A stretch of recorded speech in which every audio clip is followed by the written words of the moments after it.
നന്ദിയുണ്ട് വിസു ഗുരുജി, പെരുത്ത് നന്ദി. സംസ്ഥാനത്തിൻ്റെ 5800 കോടി രൂപ നികുതിപ്പണം ചുള പോലെ എണ്ണി മേടിച്ചിട്ട് ഈ ഡൂക്ലി റോഡ് ഉണ്ടാക്കി തന്നതിന് ഒരുപാട് നന്ദി. അഴിമതിയില്ലത്രേ, അഴിമതി.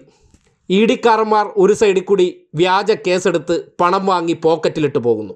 NHAI എന്ന ദേശീയപാത അതോറിറ്റി മൺകൂനയുടെ പുറത്ത് റോഡിട്ട് ഇഷ്ടം പോലെ പണം അവരുടെ പോക്കറ്റിലിട്ടുകൊണ്ട് പോകുന്നു. കരാറെടുത്തവർ വിശ്വഗുരുവിനും സംഘത്തിനും കോടികൾ ഇലക്ട്രൽ ബോണ്ട് കൊടുത്ത് അവർക്ക് ആവശ്യമുള്ള സന്തോഷം വാരിക്കൊടുക്കുന്നു. തിരിച്ച് ജനങ്ങളുടെ നികുതി പണത്തിൽ നിന്ന് വെട്ടി അതേ പണം അവരവരുടെ പോക്കറ്റിലെത്തിക്കുന്നു. എന്നിട്ട് വികസിത് ഭാരത് എന്ന പേരിൽ നാട്ടുകാരുടെ നികുതിപ്പണം മുഴുവൻ കൊള്ളയടിച്ച് സംഘപരിവാറുകാരുടെ കമ്പനികൾക്കും സംഘപരിവാറുകാരുടെ വീടുകളിലും എത്തിക്കാനുള്ള അവസരമുണ്ടാവുകയാണ്. ഈ നാട്ടിൽ ഒരു ദേശീയപാത വരാൻ ഇന്ത്യയിൽ മറ്റൊരു സംസ്ഥാനങ്ങൾക്കും ചെയ്യേണ്ടാത്ത 5800 കോടി രൂപ ചുള പോലെ എണ്ണിക്കൊടുത്തു. വാങ്ങി വിഴുങ്ങിയിട്ട് ഈ നാടിന് തിരിച്ചു തന്നിരിക്കുന്ന സമ്മാനമാണ്.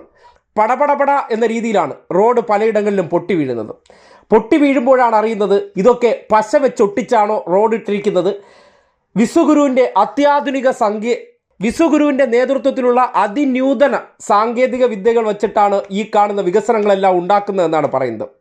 ഈ അടുത്ത കാലത്ത് ബീഹാറിൽ ഇതേ വിശ്വഗുരുവിൻ്റെ ദേശീയപാത അതോറിറ്റി നിർമ്മിച്ച പാലങ്ങളെല്ലാം ഇതുപോലെ പൊട്ടി പൊട്ടി പൊട്ടി വീഴുന്ന ദൃശ്യങ്ങൾ നമ്മൾ കണ്ടതാണ്.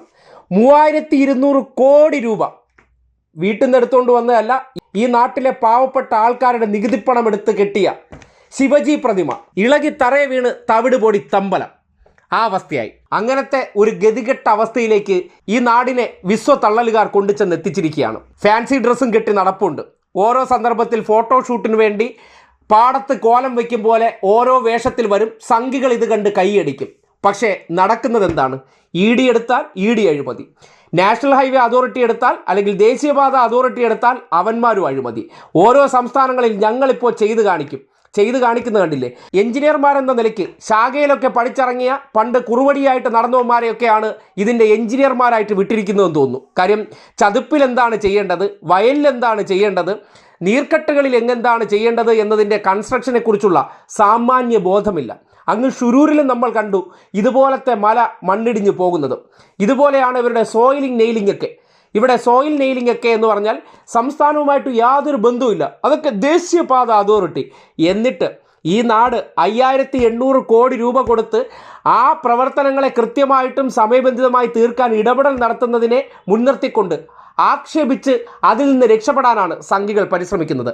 അതായത് ചെയ്ത ഗുരുതരമായ പിഴവ് അല്ലെങ്കിൽ തെറ്റ് അതാര് ചെയ്തു എന്ന് പുറത്തേക്ക് വരാതിരിക്കാൻ വേണ്ടി റിയാസിൻ്റെ പേര് വലിച്ചിഴച്ച് അതിനെ അധിക്ഷേപിച്ചുകൊണ്ടേയിരിക്കുകയാണ്. കാര്യം ഉണ്ടായ ഇമേജിനെ തകർക്കണമല്ലോ. അതിന് കേന്ദ്ര സർക്കാരിൻ്റെ ഭാഗത്ത് നിന്ന് വീഴ്ച വന്നാലും കേരളത്തിലെ കുറേ സംഘി മാപ്രയോളികളെ ഇരുത്തിയിരിക്കുന്നവന്മാരെ കൊണ്ട് രണ്ട് വശത്തും ബാലൻസ് ചെയ്ത് സംസാരിക്കും. സംസ്ഥാനത്തിന് ഉത്തരവാദിത്തമില്ലേ? ഏത് ദേശീയപാത കിട്ടുന്നതിനാണ് സംസ്ഥാനത്തിന് ഉത്തരവാദിത്തമുള്ളത്? ഈ നാട്ടിൽ ഏകോപനം മാത്രമാണ് സംസ്ഥാന സർക്കാരിനുള്ളത്. നിർമ്മാണത്തിൽ യാതൊരു പങ്കുമില്ല. 5800 കോടി രൂപ അങ്ങോട്ടേക്ക് എണ്ണിക്കൊടുത്തു, കടമെടുത്ത്. എന്നിട്ട് സ്ഥലം എടുത്തു കൊടുത്തപ്പോൾ അതിൻ്റെ പുറത്ത് റോഡ് കെട്ടിപ്പോവുകയാണ്. ഒരു കാര്യം ആലോചിച്ചാൽ മതി. നിങ്ങളൊരു വീട് കെട്ടാൻ തീരുമാനിക്കുകയാണ്, സ്ഥലം ഏറ്റെടുത്ത് അവരെ ഏൽപ്പിക്കുകയാണ്. അവിടെ പണി ചെയ്യാനായിട്ട് നിങ്ങൾ ഒരു കരാറുകാർക്ക് കൊടുക്കുന്നു. കരാറുകാർ കെട്ടുന്ന സാധനം ഇടിഞ്ഞു വീഴുകയാണ്. പണം കൊടുത്ത് വാങ്ങിയ നിങ്ങളാണോ കുറ്റക്കാരൻ? നിങ്ങൾ നോക്കി നടക്കാത്തതാണ് പ്രശ്നമെന്ന് പറഞ്ഞാൽ അതല്ലേ ഇവിടെ ചെയ്തുകൊണ്ടിരിക്കുന്ന പ്രവർത്തനം.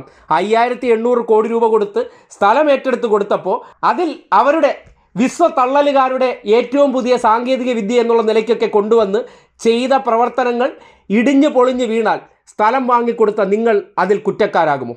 അതിനെ സംബന്ധിച്ച് കൃത്യമായിട്ട് നിങ്ങൾ അവരുമായിട്ട് വർക്കപ്പ് തീരും, അതിനെക്കുറിച്ച് കൂടിയാലോചനകൾ നടത്തിയാൽ നിങ്ങളാണ് അതിൽ പകുതി അപരാധികളെന്ന് പറഞ്ഞാൽ ഇതല്ലേ ചെയ്തുകൊണ്ടിരിക്കുന്ന പ്രവർത്തനം.